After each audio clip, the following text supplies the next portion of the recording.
to start this discussion with a question.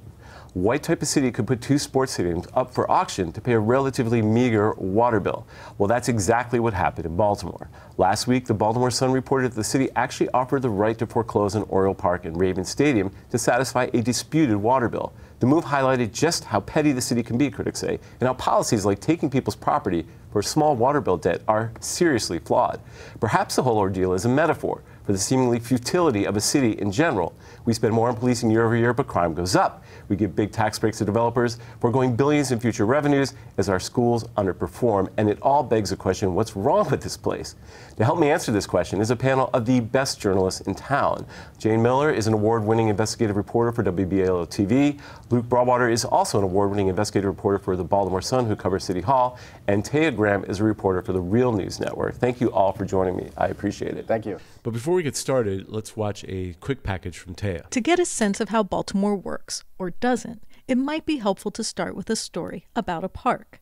For nearly 10 years, Philip Bass has been trying to get the city to spend $30,000 to expand recreational offerings for West Baltimore. I did some research and found the city's given over $30 million in tax breaks. This is less than 1% to fix all of this up. Less than 1%. I guess the kids in this neighborhood aren't worth it. His plan is simple: a small play area for children and lights for a basketball court nearby. And one other thing that bothered me, I was reading an old term paper from college about Marcus Garvey, and he said 3 things you have to worry about: subjugation, exploitation, elimination. Subjugation, the kids aren't worth it. Exploitation, you're taking our tax dollars and giving everybody else tax breaks.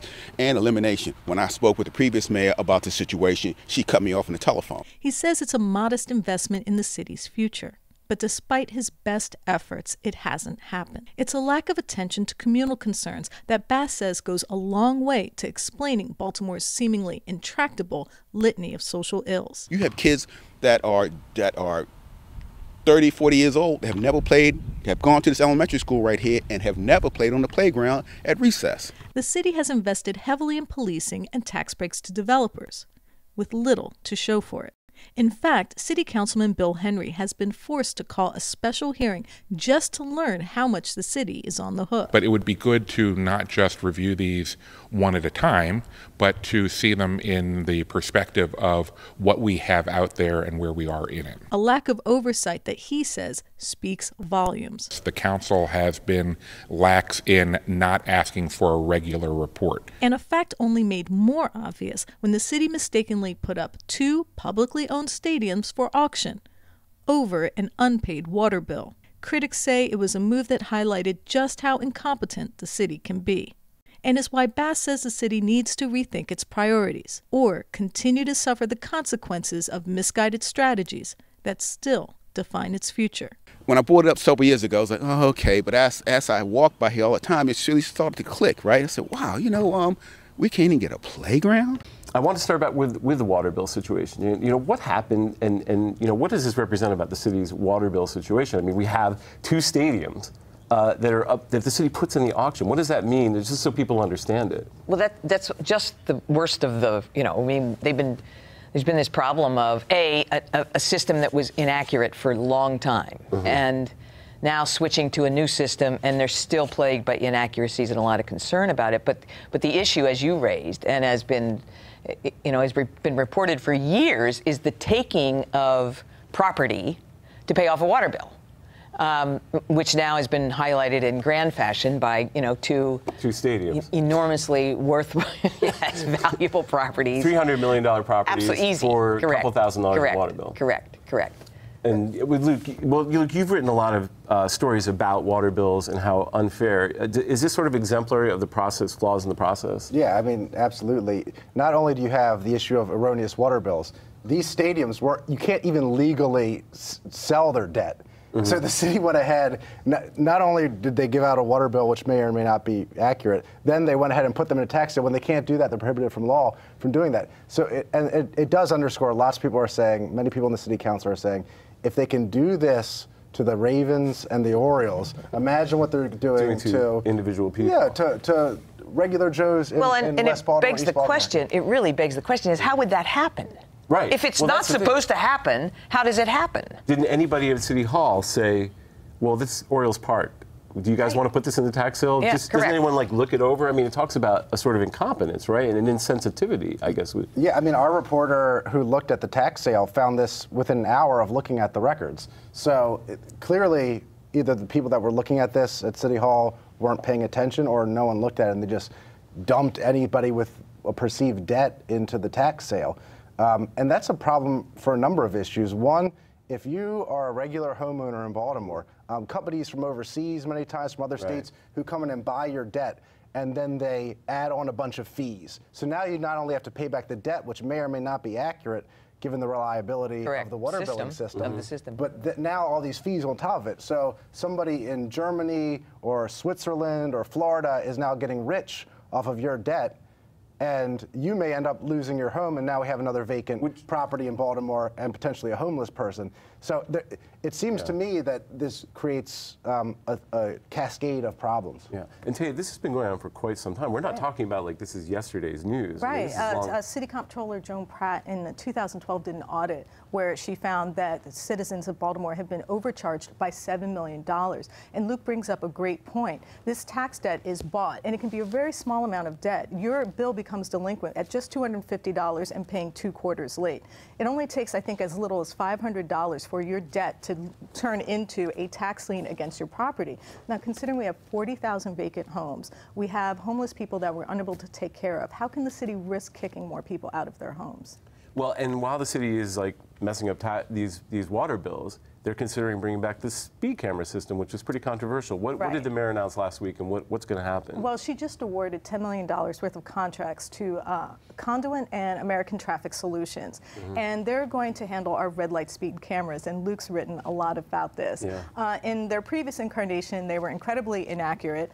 Hopefully now they've made a few changes. One is that they've removed the bounty, so there's not the same profit motive for the companies. Before, they got a little portion of every ticket, which of course makes it more enjoyable for the companies if the speed cameras err on giving out these tickets to people. So hopefully removing the bounty from this process will help them be a bit more accurate. Well, Jane, talk a little bit about, the optics of when the city seems to be incapable of doing simple things, bringing back a system that was pretty much universally unpopular, and as Luke's story reporting and your reporting showed, it was very inaccurate. Well, what are the optics of this? Is this a good time for the city to be revisiting this program? Well, I think what's at work here is, A, there is a revenue side of this, and second is the safety aspect of it. I live on a city street that is a commuter raceway during rush hour. I would love to have speed cameras on it. Me too. Because it's almost impossible to cross it. And there are a number of those types of throughways in the city that we live not on the Belvedere, exactly, where people have gotten so used to being able to fly down the street. But I think that on the upside, I think Luke and I have talked about this, on the upside, they're bringing the program back in a much smaller form at the moment. So it's only 30 cameras, I believe, 10, 10, and 10, and then there's 6 commercial cameras, right? Instead of, it's like over 100. Over 100, right? Yeah, we had more before. than any city, I think you reported, than any city in the country, right? Yes. Close to, yeah. I actually think breaking up the contracts is a very good idea, so that rather than have one overall vendor who also did the auditing, right? When Xerox had it before, they did the, That's right. so they audited them Audit, themselves. yeah. Now there's 3 companies, one to do the speed cameras, one to do the red light cameras, and a third company with a much smaller contract to do the auditing, to do the calibration. So that sets up a checks and balance internally, that if the third company needs, obviously needs to live up to its contract, then it's got to do a good job of calibration so that you have some measure of reliability that maybe you didn't have before. Jurisdictions use these systems. One of the arguments for them is that you don't have to put a police officer in traffic enforcement if you have a traffic enforcement camera. Right. Very often. Right. But I firmly believe that red light cameras in particular are a safety measure. Because I think it does make people much more cognizant of, how they go through an intersection if there's a camera on it. Well, Luke, I don't usually use the word iconic with journalism, but the story you did about a car at a stoplight getting a speeding ticket from a speed camera became iconic about the dysfunction of the system. Do you feel? It is. When you think about it. Think about it. The car's literally right. We're going to show it. The car was literally stopped. So do you feel like from your investigation that they can overcome the technical hurdles to make this something more than just a bounty hunting for money? I mean, can it be effective? Well, I think what we saw in that case, and in other cases where we've seen big problems with the speed camera system, is very much what we were talking about with the tax liens, where you don't have a real human being who's actually looking at things and saying, are things done right, before sending it out to try to collect money. With the old speed camera system, you had police officers who by law have to approve these citations, reviewing somewhere between 4 to 6 speed camera tickets per minute. Right. That's barely the time needed to load the ticket onto your screen, press approve, and go to the next one. So how much review was actually being done? Clearly not that much if you can look at a video of a car parked at a red light and say that car's clearly speeding, and click approve. So I think a smaller system, if there is actually good human oversight, not machines determining who's breaking the law and who's not, but actual humans, could be more effective if done right. Jane did a story some years ago about 2,000 red light camera tickets that were given out and were signed by a dead officer. I was going to say the second most iconic was the dead officer. So now that was the red lights, but and he was killed in a traffic accident. Oh God, that's horrible. That's what kind of the irony is. Yeah. That, So I mean, do you think the system has been fixed to the point where that's not? Well, I going don't to know. happen? We'll have to wait and see. That's a really good question Certainly, about the we're going human to be oversight. looking very hard at it, and if we get complaints like we still do with the water bills. I remember the water bill system was supposed to be fixed. I know. Overhaul. It's That's what I'm saying. It's been 5 years. And the complaints just flooded in. And in as fact, soon as they've the new gotten system went up. in some ways they've increased. And I think one of the problems. I think the new system has exposed the old system even more. In the water bill, you mean? Yes. Yeah, So I think that the old system was done on estimates and that kind of thing, and it probably was just people were being underbilled, they were being overbilled, and with no rhyme or reason. Right. And now they may have a better billing system in terms of accuracy, but what's drawing complaints is that people are getting much higher bills than they had gotten before, and it's very hard to figure out, well, why is that? Well, coupled with the fact that the city has raised water rates, exponentially. Which That's right. Oh my God, 9, 10, 11% a year for the past, and we still leak sewage into the harbor. Yeah. But I mean, on purpose, we leak sewage. That's into the right, harbor. on purpose. We had this problem with just imagine, if you can wrap your head around this, there's a big pipe that feeds the sewage treatment plant in the eastern part of Baltimore City. Actually, it's in Baltimore County. And that pipe, sits at this level, and the entrance to the plant sits at this level. Okay, I'm being really simplistic about the problem. So the result of that is that sewage backs up because it can't flow easily into the plant. Right.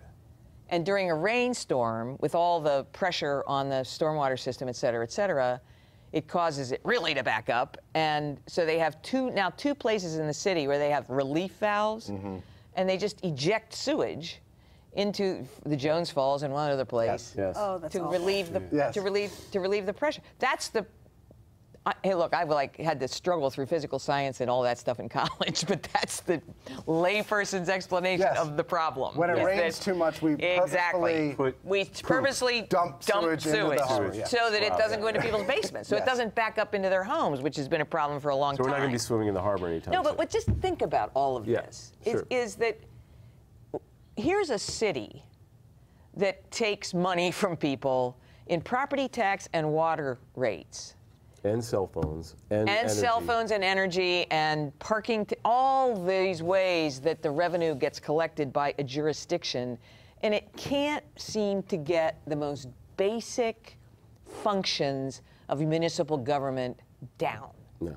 That is inarguable. Right. It's just, it's like, wait a minute. And I hate to say that because I actually am a volunteer in different, and I've had very good response on different, like the sanitation division, I think has really worked hard. But I just think that overall it is a system that is inefficient and ineffective at so many things that the public has almost zero confidence in the government's ability to provide service. Wow. And so, Taya, amidst all this, we had a conversation with Bill Henry. Right. Who I personally begged for a speed camara for my street, actually. I am ready to post it. I'm like, okay, give me your top 10 choices for where you want a speed camera. I can't agree with that. I don't want to anyway. But we had a conversation that was interesting about tax breaks, which, Jane, the city has been very efficacious at giving out, which are tax breaks That's to one developers. thing they've been very We've been really good at. We've been writing big checks really fast, no problem. And he said something that's kind of interesting about that. What did he say? He said he wanted to have a hearing, and he wanted to bring in these city agencies like the BDC and do a review of the performance of those tax breaks so we could see how they've been benefiting the city, how it's been benefiting residents. Well, I think that is an excellent idea, but what's an even better idea is to have an independent audit of these tax breaks before they're given out, which is something City Councilman Stokes fought for, especially in relation to the Port Covington TIF, which is our first and hopefully only mega TIF that's been given out in Baltimore City. Right. So not only do we need a performance review of how these tax breaks perform, but maybe we should actually audit them before we give them out. Yeah, Luke, you've done a lot of reporting on these tax breaks, the TIFs to Harbor Point, TIF to Port Covington, the pilots. Do you feel like the city has any grasp of how these are performing, how much money they spent, how much they've committed, and what it really means for the city economically in the future? They do some tracking of how many jobs have come into the properties and that type of thing, and whether they can make the bond payments on them, obviously. But in terms of a policy, I think they really believe in this, and otherwise they wouldn't do it anymore, right? And what we've seen actually is an escalation. There starts with small TIFs, then goes to bigger TIFs, then even bigger TIFs. Same thing with pilots and apartment tax breaks and enterprise zone and everything. So. And I think undergirding the whole thing is the idea that the property tax rate in Baltimore City is twice of the surrounding jurisdictions. Sure. It's not competitive. So when developers come to town, they say, well, I can build it in Baltimore County or I can build it here. And they say, well, let's figure out a way to make your tax rate lower and we'll give you this deal or that deal. Well, there's also been this culture of fear. Yeah, sure. In city government for as long as I've been here. And that it is, oh my God, people are going to go build somewhere else. I'm sorry, Baltimore County can't really offer a Port Covington site with that kind of access to 95. Or a Harbor Point site, which is situated right in the harbor. So I believe that Baltimore City has, and the leadership of Baltimore City for a long time has totally sold themselves short when trying to lure business, et cetera, in that this is a waterfront city with a very good port. And rather than to build on those strengths, they get into a panic that if we don't give these tax breaks, et cetera, I understand that they can go to Baltimore County and they don't need a tax break. No, they actually have to pay extra money to develop into housing. Yes, they pay correct. impact fees. Yeah, right? that's correct. Yeah. So, but it's just been a bad combination of being, having this, handicap, so to speak, of having a property tax rate that is double. And then this, just the whole attitude about the city is negative. Right. And that adds to it. Yeah, go ahead, Luke. One thing that I know that some on the city council are looking at is what DC uses, which is a tiered tax rate, which is, they have like 4 different tax rates, and they charge a higher tax rate on these out-of-town owners of vacant properties who just let them sit vacant. Well, these people need to be paying more taxes, is the argument in D.C., and they have lower taxes in other parts of the city. So perhaps there is a way to revise our tax system to be more creative, and because it seems that right now what we're doing is we're just sort of repeating the same cycle over and over again, where we incentivize people to build around the waterfront. It does not trickle down to the neighborhoods, to the communities, and we don't see the benefits that these projects are supposed to bring to the wider community. Well, and you have the incompetency in the water bills and other things we've talked about, speed cameras. I mean, isn't it safe to assume that they're not doing a good job of tracking these or really taking into account? I mean, Unicap, who does the analysis, is paid for by the developer. Right. So how do we know that any of these deals are good deals? I mean, Jane, do you think they do on the TIFs? They do a tracking of the payments. Yeah, but they also have a. I mean, I've seen these. You mean in charts terms of the jobs? The jobs. No, in terms of whether the city has had to get involved in paying the or doing a special. So in other words, does the property tax yes. right? And I think that's only happened once. EBDI. Is it EBDI? I think EBDI did a special assessment. It's not Clipper Bill? It might be Clipper Mill, but I know EBDI. That was done during the recession. But there is that measure of them is that. But I mean, is that really something? No, it's like a one-page that's form. only. I mean, you're talking about committing hundreds of millions of dollars in future tax revenue, and the only thing we have is something from Unicap, which is pay for the developer. I mean, how do we know that they're doing a job sufficient? And if they can't run a speed camera, how can they run a $600 million? Well, that's my point. Is that a reasonable question? There's not a lot of confidence that these you know, that the measurements that are used and the tracking is accurate. Well, speaking, go ahead, sorry. And certainly everyone who was running for mayor, every single candidate believed that the city was doing a bad job Sure. in terms It's always a popular campaign. Right. Right, but then yes. doesn't translate. So Taya, moving on to something, you know, that really talk about lack of information, we found out that the 5 officers are getting disciplined, or the Freddie Gray officers, 5 of the 6 are being disciplined. What did we find out about, you know, what has happened with the internal investigation of these officers and their fate for the Baltimore Police Department? Well, Montgomery and Howard County were tasked with doing the review of these officers. And of course, I think it was Justin Fenton who was able to give out some information that 3 of the officers are actually facing termination. 2 of the officers, I believe Nero was one of them, they're only facing 5-day suspended pay. And one of the officers doesn't seem to be receiving any sort of administrative discipline. I William think Porter. That would be William Porter. Porter is not subject to any internal charges. Right. Right. But then 3 of them are. Now, they do have the opportunity to have an internal disciplinary trial board hearing. So there's a possibility of them contesting either their termination or even the 5-day pay suspension. Right. But what questions, I mean, Luke, they say we can't hear about this or that we can't read this report. I mean, what are they basing that on? Yeah, they're calling it an internal document and they're not releasing it. And this is based on the personnel stuff, right? Right. As So usual.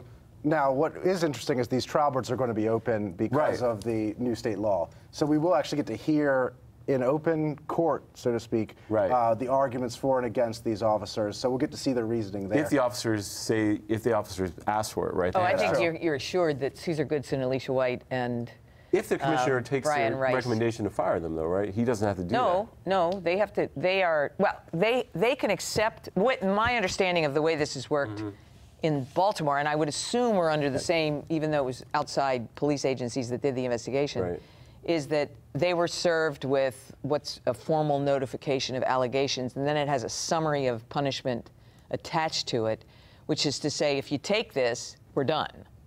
Okay. If we don't, then you have to seek a trial board. Oh, okay. They also have the option to, I have to read more about this because it almost never happens, but there's also an administrative law judge option to hear a case. But that would all be public, right? Yeah, except what's interesting about the state law is the hearing is open, but not necessarily the decision. Correct. So, yeah, right.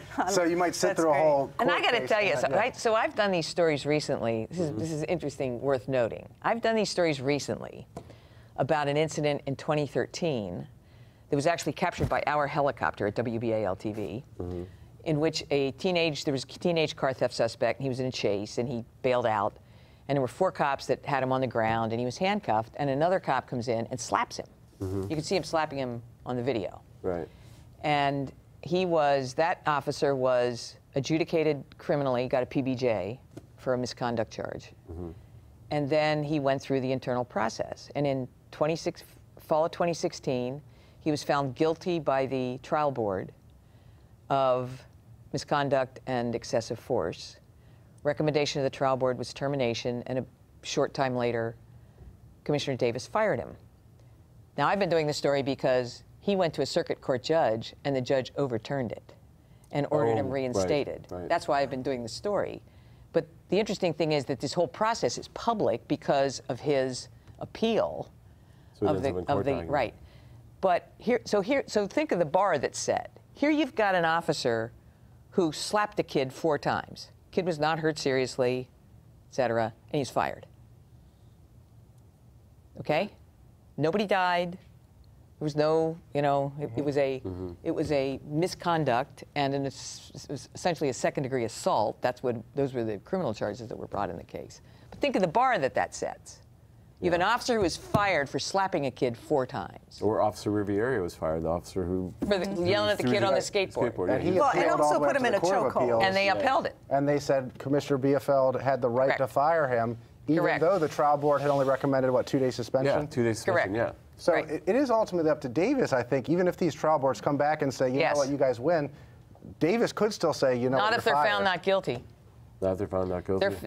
My understanding of this process is that if they're found not guilty by the trial board, that's it. Then Davis doesn't have any power to still fire them? That's the process. That's correct. Well, Luke, there's something we talked about in the past that's happened because of all this. Some of the people on the council, some of the council members, even the mayor, started talking about taking money out of the police department, and we saw that at Taxpayers Night. Can you talk a little bit about that? This is the first time we've seen this. Yeah, I mean, traditionally the push in Baltimore has always been for more and more money for the police, and we've seen the police budget rise by $130 million over just 7 years. Yeah. So it's been a rapid rise. But this year, you're right, for the first time, the city council president, a lot of the new council members are saying, we are going to cut $10 million from the police department. We don't know exactly where yet, but we're going to do that, and we're going to give it to the schools. They're actually talking about $13 or $14 million total cut, and then use some of that money for after-school programs as well. So, and they've been very vocal. They've stated it publicly. They've yet to do it. We'll see if they do it. Their hearings are about to come up. But yeah, I mean, we are seeing a turn in the tide of the beat from more funding for the police to now let's rein in some of these funds and use more money for education. So Taya, we'll do around to everybody because obviously we've highlighted a tremendous amount of problems, which isn't hard in Baltimore. That's part of the reason we're here. It kind of gives us something to do, but plenty to do. Plenty to do as reporters. It's a target-rich environment. I always say that's correct. That if you're a reporter in Baltimore, if you can't find a story, you need to get into a different profession. But anyway, so what do we do? Well, I think there are two things that dovetail into each other that are absolutely essential. The first one's transparency, and the second one would be accountability. Transparency, meaning placing a civilian on the internal disciplinary trial board so that there's actually community oversight when a police officer is having a hearing. Having mediation hearings when someone has a water bill that they want to contest. So if you don't, or in the case of Kevin Plank, actually having an independent audit before they're awarded $600 million worth of future revenue. Yeah. So transparency is really important because if you don't have it, bad behavior flourishes behind closed doors. And the second would have to be accountability. If we have 6 officers who are involved in the in-custody death of Freddie Gray, our city and the taxpayers had to pay out $6 million. Well, my employer, if I cost them $6 million, I assure you, I would not have a job any longer. Yeah. So if someone is a bad actor, they commit a crime, not only are they a bad actor and they're not following general orders and they need to be disciplined or fired, but they're also tainting the other people that work with them. They're corrupting them. So you need to have that accountability there. So that's what I would say would be transparency and accountability. Well, Luke, I'll move to you. I mean, you covered City Hall for quite some time. I mean, do you see anything, trends emerging that could actually, offer some hope so that we don't leave people with this idea that nothing is going to change? Yeah, I mean, I think there's a lot of positive things going on in Baltimore. You have, in spite of a lot of real structural problems, you do have tons of success stories. I'm actually just interviewing a kid this week who's the first national chess champion ever from Baltimore. Mm-hmm. So we do have success. The issue, though, is I'm just going to compare Baltimore briefly to D.C. Sure. D.C. takes in $5.1 million a year from property taxes. Billion. Right. From property taxes and income taxes. Baltimore takes in $1.3 billion. It's pretty much the same size city, right? That's so amazing. They have a lot more money to do things for people. And that's all about reversing the population decline, which was supposed to be Stephanie Rawlings Blake's, the former mayor's, chief strategy was to 10,000 families. Get people to move in. And instead, the population decline has She's off by 16,000 right now. There's 6,000 left. And so what do people say about how you get people to stay? And that's, I think, a lot to do with crime, better schools, and lower taxes. And if the city can get those things under control and moving in the right direction, then we can have even more success. Well, listen, I really appreciate you all coming and talking to me. Certainly I think people in the community should be thankful to have all of you people reporting because it really does make a difference. It is all the work that you have done, Luke has done, Tay has done. It's just amazing. So I just want to say that. Because thank you, Stephen. And you as well. Really, it's really important. Yeah, I think it's important to have these kinds of conversations. Yeah, it's important to have these kinds of conversations because you have to understand the details and minutiae of this to really solve the problem. My name is Stephen Janis. I'm a reporter for the Real News Network, and thank you for joining us on The Real Baltimore.